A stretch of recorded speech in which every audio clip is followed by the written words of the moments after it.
Corinthians Feminino foi o único clube que conseguiu encerrar a primeira fase do Brasileirão Feminino 2024 no azul. O clube se destaca em relação aos seus outros 15 concorrentes que sim, ficaram no vermelho. Bom, a Máquina do Esporte fez um levantamento do boletim financeiro de 2023 e 2024 em relação à primeira fase do Brasileirão, e a gente tem 3 pontos em destaque dessa campanha do Corinthians, desse case de sucesso do Corinthians Feminino. Bom, vamos lá. O primeiro ponto é em relação ao público total.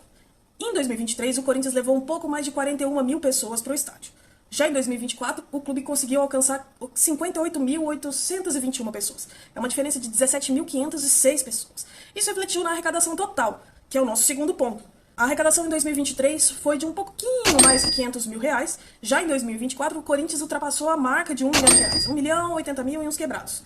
É uma diferença de quase meio milhão de reais. É um grande salto em relação ao ano anterior. E isso reflete, obviamente, lá na renda líquida. Em 2023, o Corinthians teve o líquido a receber de 295 mil reais. Já em 2024, o clube alcançou 309 mil reais. Mas como que o Corinthians conseguiu alcançar isso?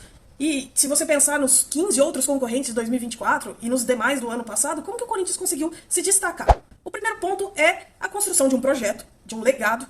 O Corinthians não é vencedor de hoje, ele vem construindo esse projeto de médio e longo prazo faz muitos anos. O Corinthians vem acumulando títulos, conquistando mais jogadoras de peso, é a base da seleção feminina. Isso é muito um reflexo de um bom trabalho, de um trabalho de destaque, focado mesmo nas características do futebol feminino. Esse projeto começou há muito tempo e hoje são frutos que estão sendo colhidos. Então, todo esse saldo positivo, toda essa arrecadação vem dessa construção de muito tempo.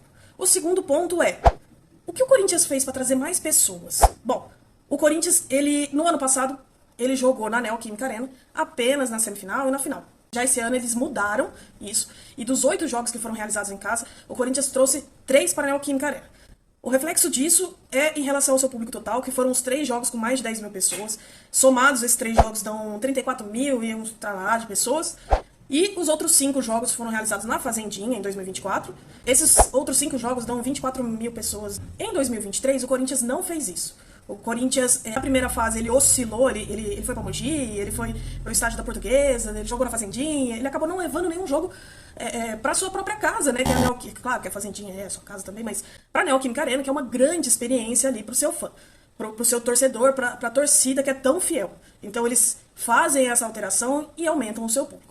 O terceiro e último ponto é em relação às datas e horários dos jogos. Bom, o Corinthians, dos seus 8 jogos, tirando ali o último, que foi realizado na 15ª rodada, com horário definido, em comum com os outros clubes, todos jogam no mesmo horário, na mesma data, que foi uma quarta-feira, 3 horas da tarde, o Corinthians não fez nenhum jogo dentro do horário comercial. Ou seja, não tiveram jogos segunda à tarde, quinta-feira, quarta-feira à tarde. O Corinthians fez jogos quando caiu na segunda-feira às 6 ou 7 horas da noite, na sexta-feira 19 ou 21h30, nos finais de semana às 11 da manhã.